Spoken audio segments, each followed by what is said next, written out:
Assalamu alaikum, bonjour à tous, bienvenue dans cette série de vidéos, de 3 vidéos qui seront consacrées à l'apprentissage de la langue arabe. Donc pour ceux qui veulent soit lire le Coran en arabe ou lire autre chose, ou ceux qui voudraient s'inscrire au cours de l'Institut Imtiyaz, car voilà, c'est le prérequis pour les inscriptions. Vous trouverez des informations sur le site internet si jamais ça vous intéresse. Et puis je précise que les supports que je vais utiliser dans ces vidéos sont tirés de ma méthode, l'arabe coranique, méthode d'arabe basée sur le Coran. Et on commence sans plus tarder. Petite présentation ici à institutimtiaz.com pour ceux qui voudraient avoir les supports. Ça, c'est l'image de la méthode. Et c'est parti. Alors, l'alphabet arabe se dit abjad en arabe et on retrouve dans le début de ce mot AB. Et c'est pas par hasard car vous allez voir que l'alphabet arabe, comme vous le savez sans doute, est une reprise d'alphabet qui préexiste à l'arabe. C'est-à-dire que c'est un alphabet sémitique qui a été repris pour l'arabe et qui a été adapté. Et on remarque que dans ces langues d'origine, euh, à l'origine de cet alphabet, on trouve des pictogrammes qui étaient symbolisés par des mots, en fait, qui commençaient par la lettre dont on voulait préciser le son. Par exemple, si je prends le mot bait, on voit qu'il commence par un B, et c'était donc le mot choisi pour symboliser la lettre B. Bait voulant dire maison. Et ce qui est intéressant, c'est que jusqu'à aujourd'hui, bait, en arabe, ça veut dire maison. Autre exemple, le jim, qui était symbolisé par un chameau, Jamal en arabe. Et jusqu'à aujourd'hui, on dit Jamal en arabe, etc.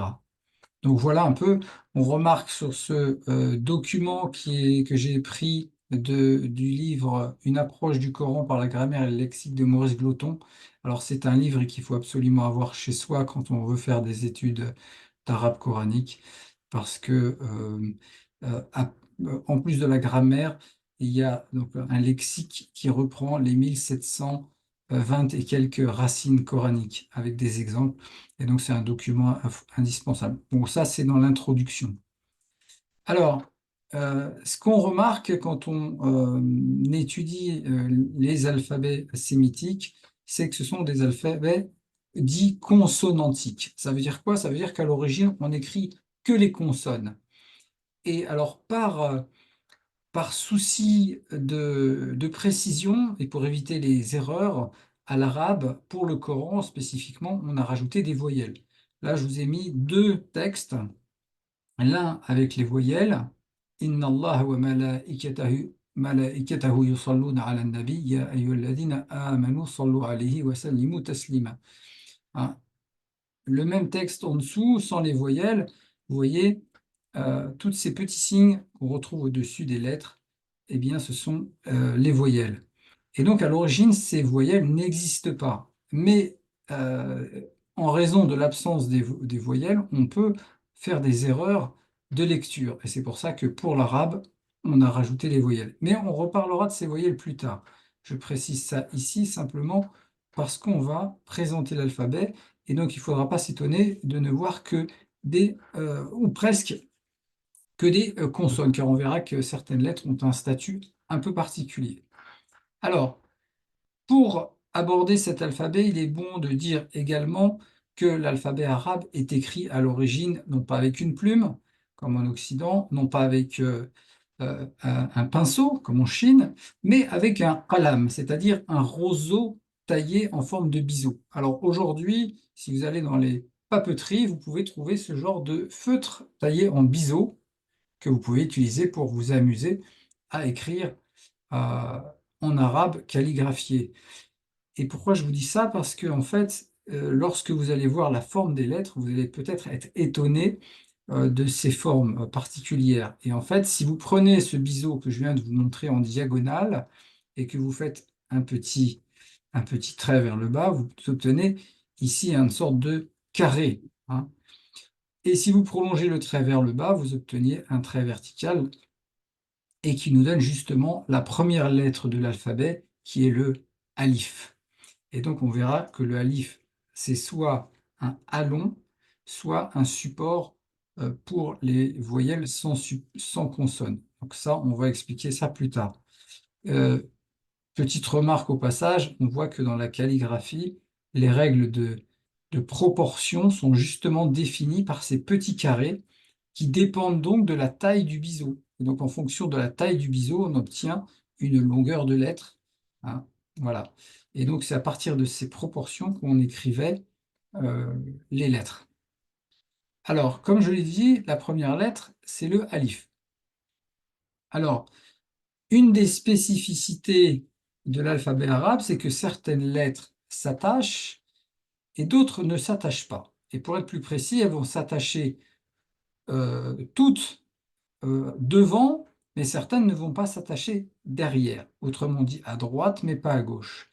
Car je rappelle qu'on écrit de droite à gauche en arabe. Donc là, ici, si vous remarquez ce petit document, vous avez écrit début, milieu, fin. En fait, à quoi ça correspond? Eh bien, si je prends ici un petit stylet pour vous indiquer, vous expliquer, ici, admettons que j'ai un mot qui commence par un alif, donc je vais faire mon alif ici, pas de problème. Et ensuite, je vais faire ma lettre suivante. Par exemple, si c'est un B, le ba en arabe, on va la faire ici. Vous voyez? Et donc, je vais l'écrire ici, le ba. C'est pas facile à écrire avec ça, hein, vous me pardonnerez. Mais voilà. Donc là, ça fait... donc, on a le alif et le ba, et on voit qu'il y a une distance entre les deux, donc on ne les attache pas. En revanche, si j'écris le B devant le alif, eh bien, je vais l'attacher. Vous voyez? Et donc là, je vais mettre hop, le ba avec son point en bas. Et puis le alif qui va venir s'attacher derrière le bas. Et si j'ai un deuxième B derrière, eh bien, il ne s'attache pas. Voilà, et ce qui nous fait ici le mot bab, qui veut dire la porte. Et si c'est à la fin d'un mot, admettons que j'ai toujours mon bas ici, je l'attache ici, et ça fait ceci. C'est pour ça que ce que vous voyez ici, en réalité, hein, c'est simplement les petits traits que vous voyez ici, ça ne fait pas partie du alif. C'est simplement le symbole de la lettre qui va venir après. Le alif, c'est simplement le trait vertical. Tout le reste, c'est pour indiquer comment il va se positionner dans le mot. Voilà, on fera des exemples après. Ça, c'est le alif. Ensuite, on a la lettre ba. Alors, je précise qu'on va voir dans cette première vidéo uniquement les 11 premières lettres et qu'avec ces 11 premières lettres, on va commencer déjà à lire des mots et donc on verra la suite de l'alphabet et la suite des signes orthographiques dans les autres vidéos. Donc, pour l'instant, on va voir les 11 premières consonnes et les voyelles courtes. Donc là, la deuxième lettre, c'est celle que je viens de montrer tout à l'heure, c'est le ba. Et donc, on voit sa forme ici en forme de petit bateau, comme ça.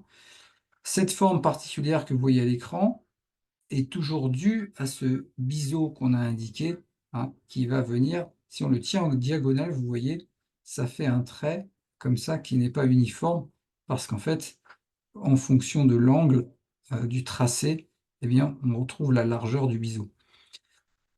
Donc le bas, en début de mot, il va s'écrire comme ça. Alors, ce qu'on remarque ici en début, c'est que cette petite boucle qu'on avait à la fin, ici, elle a disparu. Hein.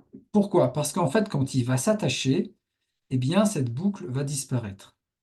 Et pour vous expliquer cette histoire de boucle et cette histoire de différence de forme, car on voit que ici au début et du coup et à la fin des mots, du coup, on n'a pas la même forme, puisque là, on a cette boucle et là, on ne l'a pas. Et pour expliquer ce phénomène, je vais prendre un exemple plus parlant encore, ça va être pour la lettre J qu'on a évoqué tout à l'heure aussi. La lettre J, on remarque qu'elle a une très belle boucle comme ça, qui part vers le bas, mais qu'au début et au milieu d'un mot, cette boucle n'apparaît pas. Alors pourquoi? Il faut revenir à l'histoire de l'écriture, et je prendrai l'exemple des alphabets latins pour illustrer ça.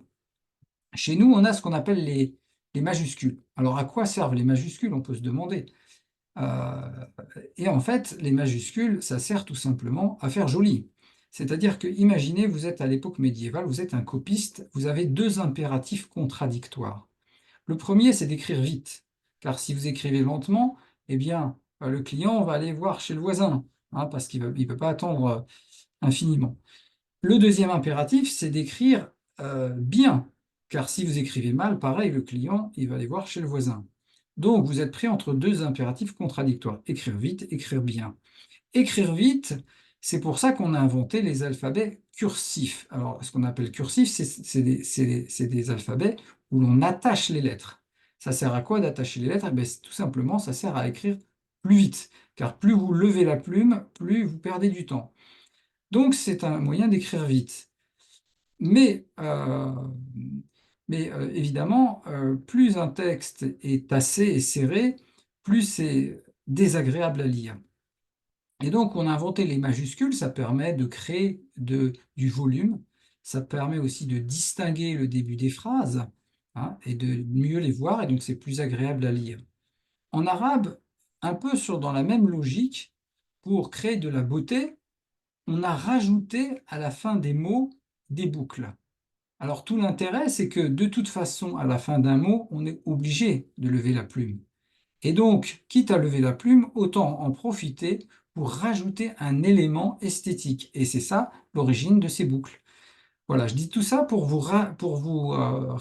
dire, pour vous, pour que vous soyez réconciliés d'emblée avec ces histoires de boucles et ces changements de forme, hein. Les changements de forme, c'est pas pour embêter les élèves, c'est tout simplement pour un propos esthétique.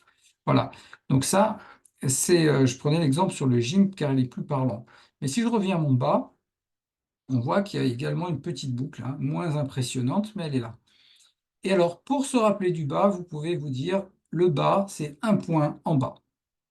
Ensuite, on a la lettre T qui va s'écrire exactement comme le bas, sauf que c'est deux points en haut. Donc, vous pouvez vous rappeler two on the top, deux en haut, hein. Voilà, c'est le moyen mémotechnique. Et puis, la lettre Tha, pareil, qui s'écrit comme le bas, mais avec trois points en haut, et qui se prononce Tha. Donc, on pourra dire le Tha, three on the top, trois en haut. Et précisément, c'est justement ce qu'on va trouver en anglais, l'interdental Tha. Alors méfiez-vous, car en arabe, il y a trois interdentales. Les deux premières sont identiques à l'anglais. C'est-à-dire que si je prends la phrase I think that, vous voyez que j'ai deux interdentales. En anglais, elles s'écrivent pareil, elles s'écrivent TH. Mais notez bien que ce n'est pas le même son. I think, c'est plus proche du S, et that, c'est plus proche du Z, hein. En arabe, elles se distinguent. Ça, c'est le tha, et on va voir plus bas le dha.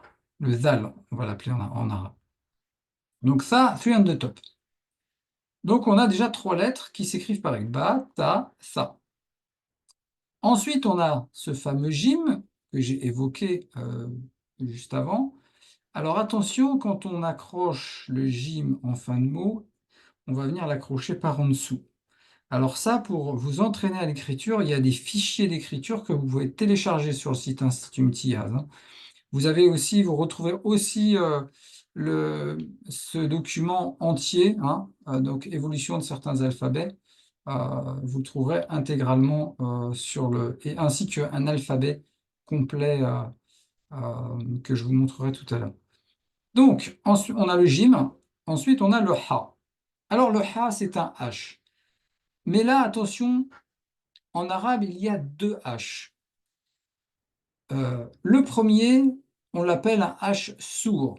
Ça veut dire quoi? En phonétique, ça veut dire que les cordes vocales ne vibrent pas. Et donc, il y a le H sourd, c'est celui-là, le ha, et le H sonore, hein. Et vous voyez que là, dans le H sonore, les cordes vocales vibrent. Et d'ailleurs, si vous vous entraînez à faire ha et ha, vous allez remarquer que dans le premier, les cordes vocales ne vibrent pas et donc vous ne l'entendez pas, alors que dans le deuxième, ha, les cordes vocales vibrent et donc vous l'entendez à l'intérieur quand vous bouchez les oreilles.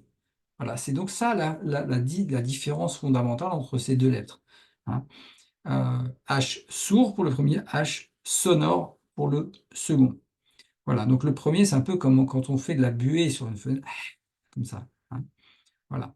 Pour les distinguer, d'un point de vue, dans la transcription phonétique, on met un H, on met un point sous ce H, hein. Voilà.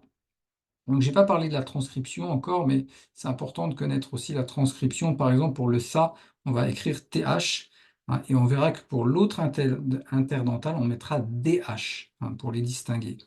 Donc, c'est important, ça aussi, de connaître la transcription pour des raisons voilà, d'apprentissage et pour la lecture d'ouvrages qui traitent de choses, euh, voilà, de sujets du monde arabe. Voilà, donc connaissent cette transcription. Alors, ça nous emmène ensuite, donc le jim ha nous emmène au kha. Alors ça, c'est plus facile parce que généralement, on a ça dans les langues, enfin, dans certaines langues latines, en tout cas, on l'a en espagnol et en allemand, hein. En espagnol, c'est la jota. En allemand, on le trouve dans les mots comme Achtung, hein. Voilà, donc c'est cette lettre qu'on a ici, qu'on va transcrire KH. Donc voilà. Donc c'est la même lettre, mais avec un point au-dessus. Je précise que c'est toujours le même principe, hein. Ici, si je reprends mon petit stylet pour vous montrer, euh, on a ici le Kha qui est au début d'un mot. Ici, quand il est au milieu, si j'ai un bas devant, il va venir s'attacher ici, hein. Donc ce petit trait que vous avez devant, ça symbolise la lettre qui vient devant. Et si j'ai un bas qui vient derrière, on va l'attacher ici. Voilà. Ah, voilà, donc c'est toujours le même principe, hein. Donc il ne faut pas vous étonner d'avoir début, milieu et fin. C'est pas tant que les formes sont différentes, hein, c'est simplement comment on va venir attacher les lettres. Voilà. Donc là, ça, c'est le jim, le ha. Alors, jim, ha, ha. Hein, vous pouvez les apprendre par groupe de 3 ou par groupe de 3 ou 4 selon, hein, les cas, pour faciliter la mémorisation au début. Et justement, on va voir 4 autres qui se ressemblent un peu. C'est le dal, le zal, le ra et le zei. Alors, la différence entre les deux premières, dal, zal et ra, zei, c'est que les deux premières s'arrêtent sur la ligne, dal, zal, et le ra et le zei partent sous la ligne. Le dal, ça correspond à un D. Alors, attention, le dal fait partie des lettres qui ne... Enfin, les 4 qu'on va voir font partie des lettres qui ne s'attachent pas derrière. Donc là, au début d'un mot comme ça, là, si j'ai mon bas, je vais commencer ici. Si c'est au milieu d'un mot, la lettre qui précède va venir s'attacher ici, mais elle ne va pas s'attacher ici. Et pareil en fin de mot. Voilà, donc ça, c'est le dal. Ensuite, on a le zal. C'est la même chose avec un point, et c'est notre deuxième interdental. C'est le za, comme on a dit en anglais, that, hein. Voilà, donc elle s'écrit pareil que la précédente. Et puis le ra, qui correspond au R roulé, hein, donc ça, c'est pareil, on l'a dans beaucoup de langues latines, hein. Et d'ailleurs, c'est pour ça que la transcription est un R, car dans presque toutes les langues latines, le R est roulé, hein. Voilà. Donc en français, c'est un peu une exception, hein, le R qu'on appelle grasseyé, hein, le R. Voilà, donc ça va se transcrire ra, le R. Enfin, le ra va se transcrire avec un R. Et puis la dernière lettre pour cette vidéo, ça va être le zei. Et le zei qui correspond donc à un Z en français. Donc pas de difficulté particulière. C'est écrit comme le ra, mais avec un point au-dessus. Donc ces 4 lettres s'attachent devant, mais pas derrière. C'est-à-dire à droite, mais pas à gauche. Voilà. Donc ça, pour l'instant, c'est tout pour aujourd'hui. Enfin, c'est tout pour, non pas pour aujourd'hui, pour en tout cas pour les lettres de l'alphabet. Ce qu'on va voir maintenant, c'est les voyelles. Alors, pour parler des voyelles, il faut que je vous montre un document qui s'appelle le triangle vocalique ou voyellique, hein, selon les cas. Ce triangle symbolise les lettres, les voyelles qu'on a en français. Et qu'est-ce qu'on constate? On constate qu'on n'a pas moins de 13 lettres ici dans ce triangle. On a le A, le 1, le AN, le ON. On a le E, le E, le E. On a O, O, OU, U, I et E. Donc ça fait 13 voyelles. On constate donc que le français est très riche en voyelles, hein. Alors pourquoi ce triangle? Qu'est-ce que ça symbolise? En fait, ça symbolise les extrémités, euh, les lettres qui sont aux extrêmes dans la prononciation. Par exemple, le A, c'est la bouche ouverte. Ah! Et ça tombe bien car en arabe, le A, on va l'appeler fatha. Ça veut dire l'ouverture de la bouche, l'ouverture. Ah, comme la Fatiha, dans la Fatiha qui ouvre le Coran. Hein, c'est la même racine. Donc la Fatha, c'est l'ouverture. Ah. Ensuite, on a là le OU. Et alors le OU, regardez comment la bouche, elle est fermée. Elle est contractée comme ça. OU. Eh bien, ça tombe bien, car en arabe, on va appeler ça Dhamma. Et Dhamma, justement, ça veut dire l'étreinte. Hein, ça veut dire quelque chose que l'on resserre. Et donc, c'est ou fermé. Et entre les deux, si je fais aou, je passe par le O et le O. Le O, ouais, O, O, O. Donc, je vais de l'ouverture à la fermeture. Et ensuite, à la troisième extrémité, on a le I. Et le I qui fait une cassure, une ouverture comme ça, fermée avec la bouche, euh, et que l'on appelle en arabe la kassara, justement, qui veut dire justement une cassure, une césure. Hein. Et donc, le I. Donc, c'est la troisième extrême. Et entre le A et le I, on a le E et le E. Aïe. Voyez? Et entre le I et le OU, on a le U. Et entre le A et le U, on a le E. Voilà. Ça fait 13 voyelles en français, et en arabe, il n'y en a que 3 du coup. Mais ce qui est très intéressant, c'est que si ce sont ces 3-là, ça n'est pas du tout par hasard. Car on va voir que la langue arabe, en fait, elle est fondée sur ces 3 voyelles. C'est-à-dire que toute la structure de la langue arabe, à la fois du point de vue morphologique, car les mots ont certaines formes et ils vont avoir des alternances de voyelles, mais également dans la déclinaison, c'est-à-dire les signes qu'on va mettre à la fin des mots pour indiquer leur fonction dans les phrases, ces 3 lettres vont être utilisées. Et le fait qu'elles soient très éloignées les unes des autres, ça permet une clarté, ça permet plus de clarté. Et comme je viens de le dire, comme toute la structure de la langue est fondée sur ces 3 voyelles, on a besoin de bien les entendre pour ne pas faire de confusion. Et donc, on verra ça au fur et à mesure. Mais voilà la raison comment dire, de ces 3 voyelles et pourquoi elles sont aussi éloignées dans leur prononciation. C'est pas du tout par hasard. Alors, on va fermer maintenant ce PowerPoint et on va aller sur mon document. Euh, voilà, donc ça, c'est tiré de l'arabe coranique. C'est cet alphabet que vous trouverez. Alors, vous pouvez le télécharger, celui-là, sur le site, hein, ainsi que le PowerPoint de l'alphabet, d'ailleurs, vous pouvez le trouver.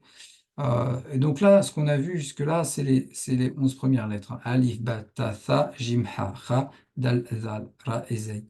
Voilà, donc là j'ai mis quelques petites notes mémotechniques hein, pour se rappeler. Il y a la transcription également ici à gauche et le nom de la lettre. Hein. Voilà, donc ça c'est un alphabet qu'il faut absolument imprimer, hein, que vous gardez sur vous. Et en rouge en bas, vous avez les lettres détachées. Donc ça c'est la liste rouge. Et on voit qu'on a vu déjà à nous les 5 premières et qu'il y en aura juste une dernière hein, à connaître, c'est le wa. Voilà. Alors, il y a quelques exercices que vous pouvez faire. Donc ça, c'est sur la méthode, par contre. Vous ne le trouverez pas sur le site, mais voilà. Après, par rapport à la question des voyelles, nous y revoilà. Donc, on a montré à partir du triangle voyellique comment le fait que les 3 voyelles, les 3 uniques voyelles hein, qu'on trouve en arabe, puisque c'est donc très pauvre en voyelles, l'arabe, mais c'est très riche en consonnes, par contre. Hein, on a dit que c'est pas par hasard. Alors, comment ça fonctionne? Déjà, je rappelle qu'à l'origine, il n'y a pas ces voyelles. Hein. L'alphabet arabe a été repris des alphabets sémitiques, il a été adapté. Comme on craignait des confusions, hein, à partir du moment où l'arabe s'est répandu un peu partout, hein, les gens ont craint que l'arabe ne soit plus suffisamment connu, maîtrisé, et que les gens fassent des erreurs. Donc on a vocalisé absolument tout le Coran pour éviter toute confusion. Alors comment ça fonctionne? Du coup, par exemple, si j'ai mon B, ici, mon Ba, et que je veux faire la syllabe ba, parce que vous avez bien compris que le ba, ce n'est que la lettre B, hein, c'est la consonne. Donc si je veux faire la syllabe ba, je rajoute un petit trait comme ça, un peu en diagonale, au-dessus de la lettre, et ça fait le son ba. Si je veux faire le son bi, je fais ce même trait, mais sous la lettre.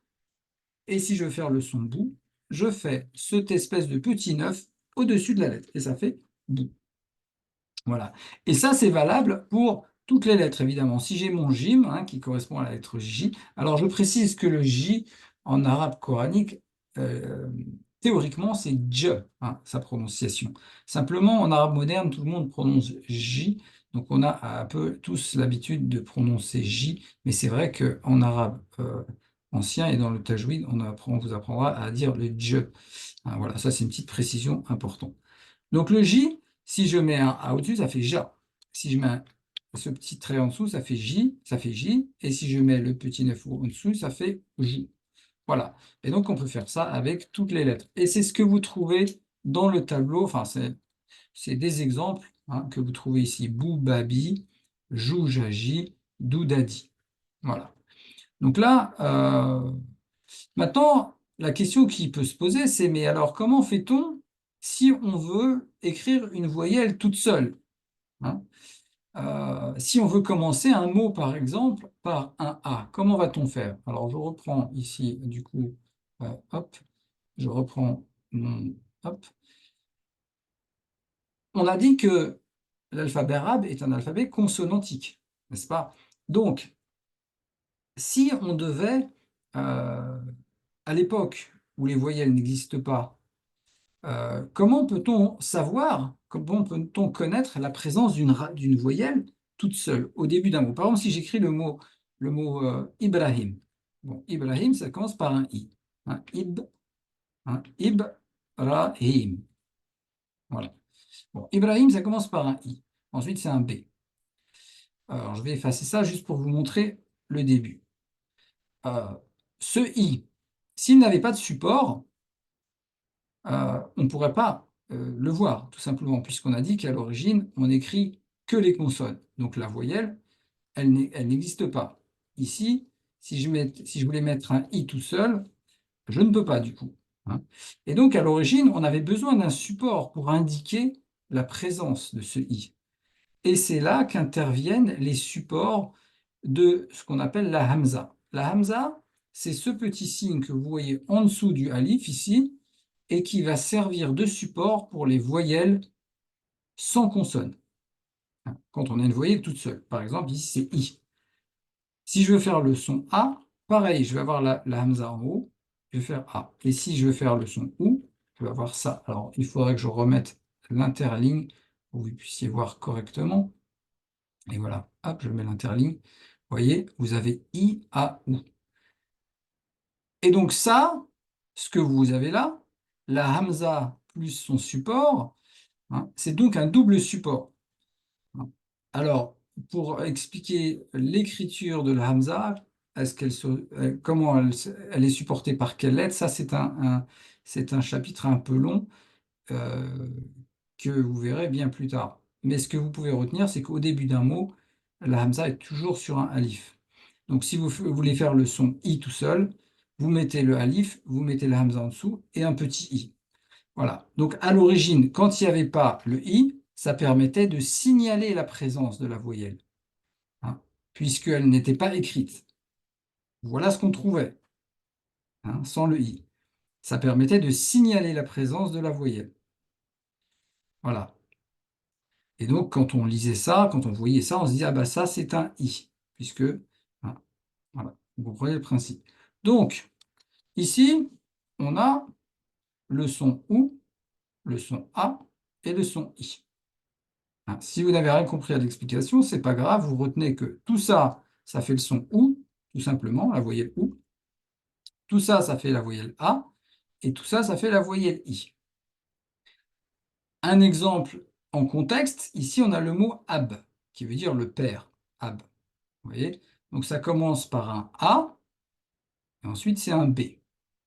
Hein, et encore une fois, comme ça commence par un A, le A il est tout seul à la base.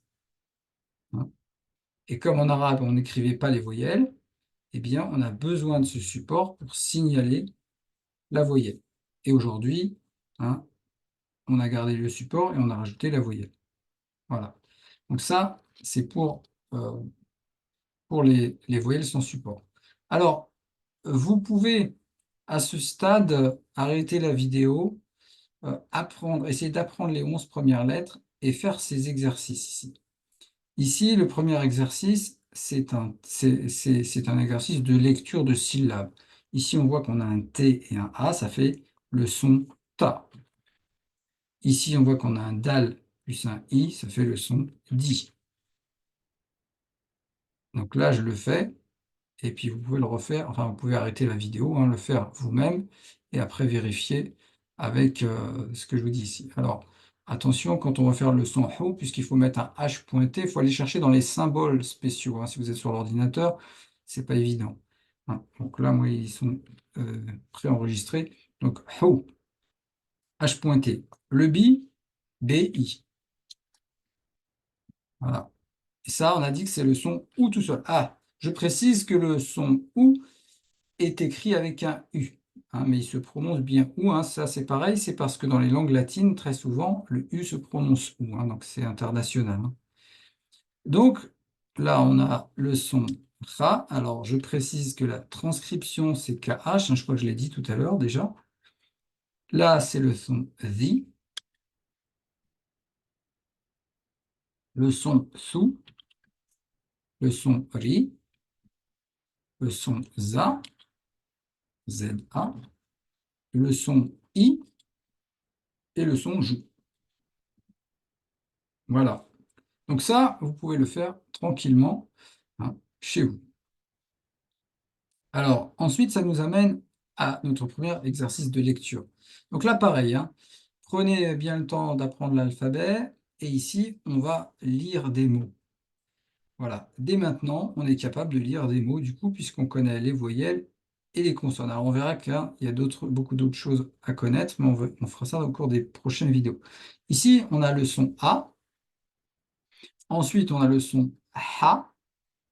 Et ensuite, on a le son da, D. Ça fait ahad. Un. Qul huwallahu ahad. Hein, c'est ça. C'est le un.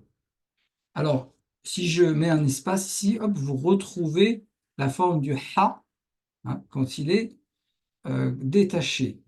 Donc faites attention à ça. Je sais qu'au début, c'est pas évident, hein. On apprend les lettres en isolé, puis après, quand on les voit au milieu d'un mot, on a du mal.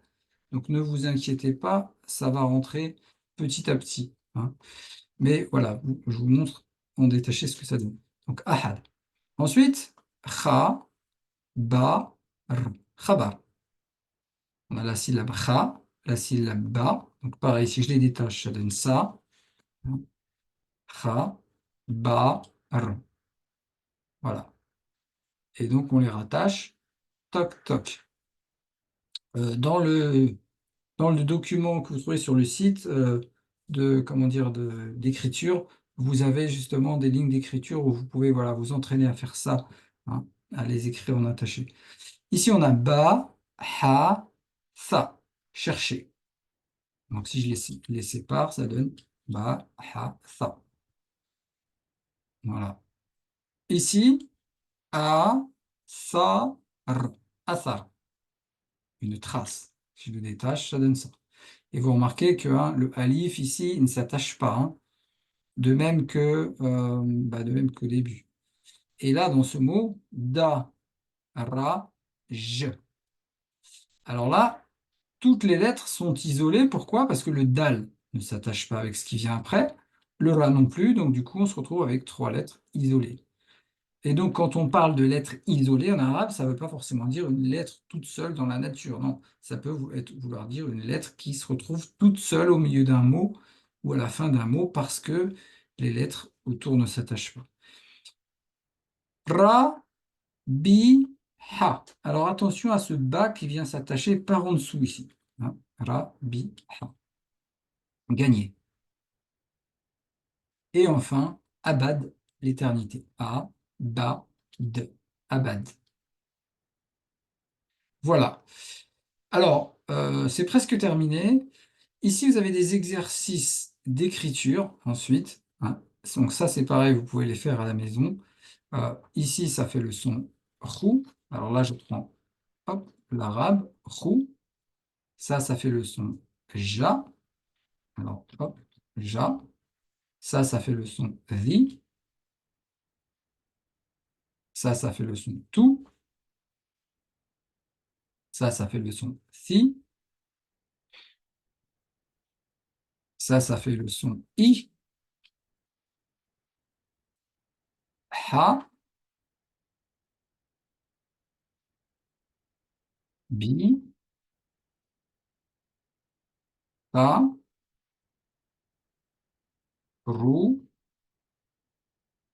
zi et da.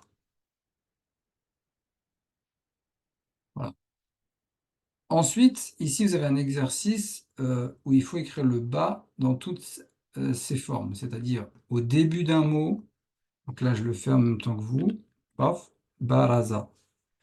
Au milieu d'un mot, hein, ja, ba, voilà, rabi, rahiba, pardon, voilà. Et puis, en isolé, puisque là, vu qu'on a un ra et que le ra ne s'attache pas, du coup, le ba se retrouve tout seul, khaliba. Voilà. Alors, si vous savez écrire le ba, vous savez écrire aussi le ta et le tha. Donc, c'est l'avantage de cet exercice. Et pareil pour le ha, si vous savez écrire le ha, vous savez écrire le jim et aussi le kha. Donc là, vous avez ha, jaba. Là, vous avez ba, ha, sa. Là, vous avez ra, bi, ha. Et là, vous avez ja, ra, ha. Voilà. Et dernier exercice, c'est écrire ces mots en attaché. Donc ça, c'est un exercice classique quand on apprend au début à écrire. Hop, là, donc là, je vous le fais comme ça. Toc, je vous les rattache. Comme ça, vous voyez. Alors attention aux lettres qui ne s'attachent pas du coup, parce que là, ar, par exemple, on va juste réduire l'écart, mais en fait, on ne va pas l'attacher. Pareil ici pour dora, hein, on ne va pas l'attacher. Balad, là, on va écrire là, on va attacher la première lettre, mais pas la seconde. Ici, le ra ne s'attache pas non plus, hein. Le jim, en revanche, il s'attache. Voilà. Et donc ça, vous faites ça comme ça. Voilà. Euh, Dernière chose, un petit signe orthographique que l'on doit voir ici, c'est ce qu'on appelle le sukun. Alors le sukun, c'est quand on n'a pas de voyelle sur une consonne.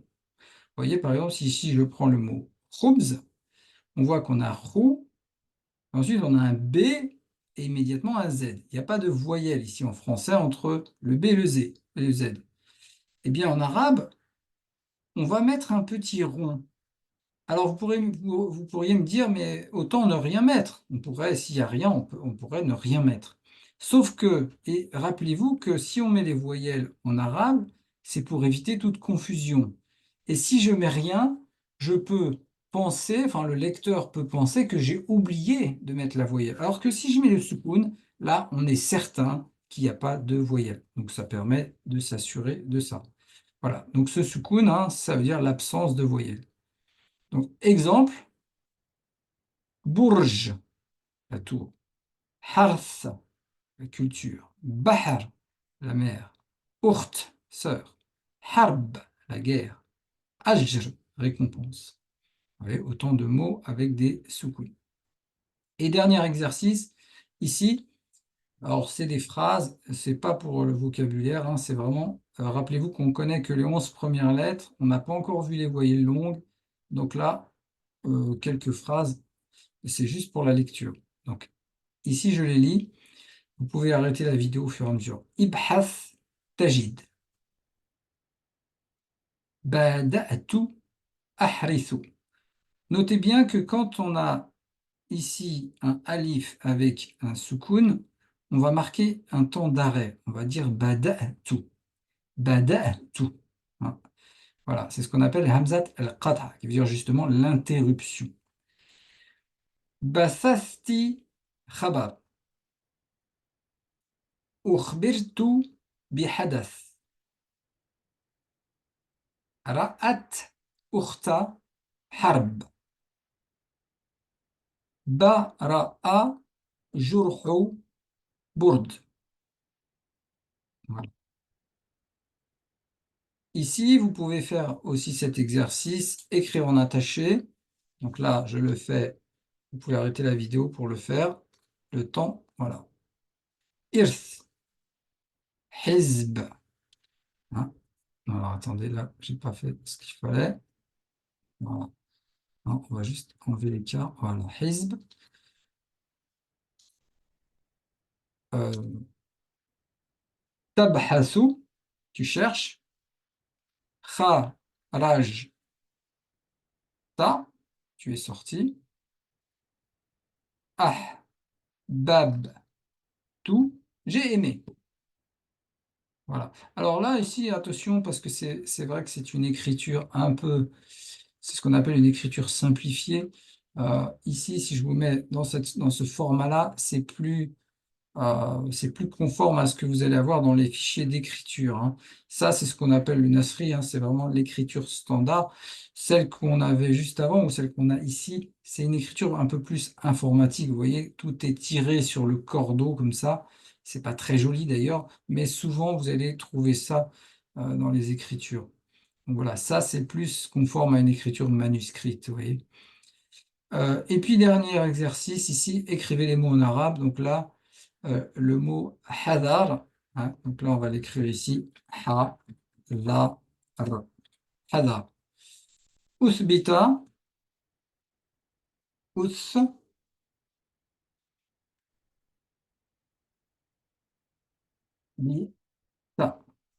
Donc là c'est un ou, hein, on ne le voit pas bien. C'est un problème d'interligne à chaque fois, hein. Ici, si je reprends ce mot, je vais le mettre plus haut.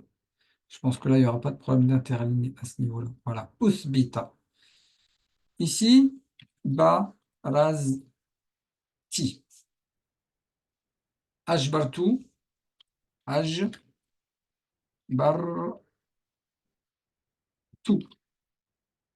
Et jurihat, jurihat. Et voilà, vous avez tous les exercices. Vous pouvez les refaire. Ah, il reste ici, j'ai oublié cette phrase. Alors là, c'est une phrase complète, hein. Il faut écrire en arabe. Donc, Kharajab, Badrou, Rajab. Donc là, pareil, vous pouvez arrêter la vidéo et je vous le fais. Kharaja, Badrou, Rajab. Voilà. La pleine lune de Rajab est sortie, hein, est sortie. Badr, c'est la pleine lune. Voilà, voilà. Eh bien, j'en ai terminé avec cette première vidéo et je vous retrouve dans la prochaine pour que j'appellerai alphabet 2, hein, pour voir la suite de l'alphabet et des signes orthographiques. J'espère que cette vidéo vous a plu. Et puis, n'hésitez pas à aller sur le site Institut Imtiaz pour trouver déjà les supports pédagogiques, hein. Et puis voilà, il y a pas mal de choses qui peuvent être intéressantes. Bienvenue à tous, marhaban, et à très bientôt. Salam alaikum.